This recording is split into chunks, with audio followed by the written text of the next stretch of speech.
आंनि मुङा मनजित नार्जारि थांनाय समाव आङो 4-5 बोसोर दुलाराय बर' फरायसा आफादाव रायमना दालाइसा इउनिट एबसु हिसाबै आं खामानि मावदोंमोन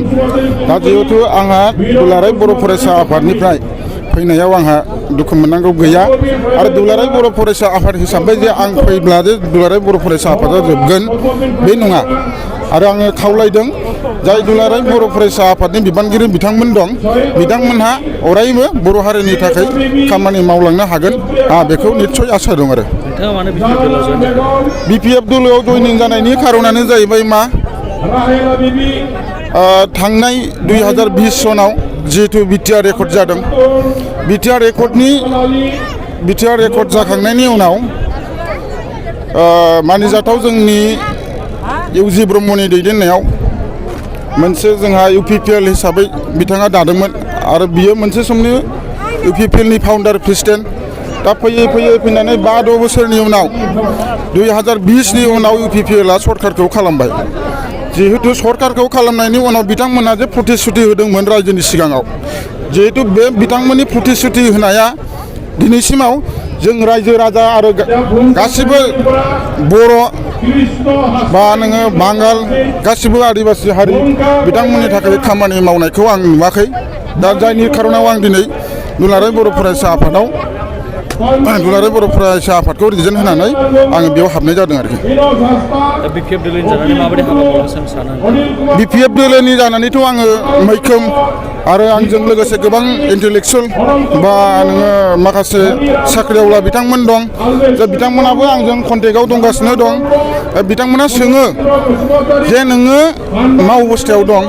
आरो नोंसोरनि सिगां सेक्रिफाइस खालामनायनि फिथाइया दा थाइदोंना थायाखै नोंथांमोना जे गिदिं इलेक्सननि नामाव रायजोनि सिगाङाव प्रतिश्रुति होबोदों नाथाय बेखिनिखौ जोंहा साक्सेस खालामनो हायाखै रायजोआ जोंनि सायाव दुखु मोननाय दं बे निस्सय आरोखि गुबुन दोलो दङ अब्लाबो नोंथाङा बिपिएफ दोलोखौ मानि थाखाय सायख'खो आंनि मुल उद्देश्यआ जाहैबाय बिपिएफ दोलोआव हाबनायनि खारना जाहैबाय मा थांनाय 17 बोसोरावबो हाग्रामा महिलारिनि दैदेननायाव बिपिएफ सरकारा मोजाङैनो खामानिखौ मावबोदोंमोन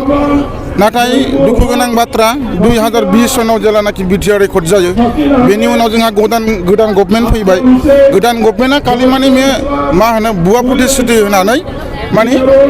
दिनैनि दिनाव माने खुनु गोजोननाय गैया थारमाने नैबे आरोखि गोदानै मुं थिसननो गोनां फरायसाफोरनि थाखाय गोजोनथाव खौरां 2024-25 सोलोंथाइ बोसोरनि थाखाय क'क्राझार जेडि र'ड सामगावनि भारत पेट्रलियामनि उल्था फारसे थानाय साबसिन रोंमोन्दांथि गोनां बड'लेण्ड पाय'नार पाब्लिक स्कुलाव फरायसाफोरनि मुं थिसननाया सोलिगासिनो दं।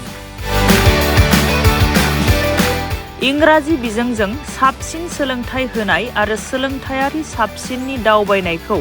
जागायहोनो सिगां फारसे दं बड'लेण्ड पाय'नार पाब्लिक स्कुल। बे फरायसालिनि खाबुफोरा जादों साबसिन फरायसालि, साबसिन फेकाल्टिफोर, साबसिन इनफ्रास्ट्राक्चार, एयार कन्डिशनेड क्लास, स्मार्ट क्लासफोर, गेलेग्रा फोथार, सुइमिं पुल, सोलोंथाइ। गुवार गेलेग्रा फोथार गोनां फरायसालियाव गावनि रोंगौथिखौ दिन्थिफुंनाय आरो नोंथांनि गोहोखौ सुइमिं पुल सुबिदाजों जाफुंसारनायाव गोजावहो। अब्ला मानोथो गोनो गोथो जाबावनो थाबैनो नैबे कन्टेक्ट 6901253728 नम्बराव सुलाद लाना गावनि फिसानि इयुननि गोजों सोरांखौ दानानै होनो मुं थिसननो थाखाय खौरां लाहरदो। बड'लेण्ड पाय'नार पाब्लिक स्कुल क'क्राझार थं क'क्राझार सामगाव भारत पेट्रलियामनि उल्था।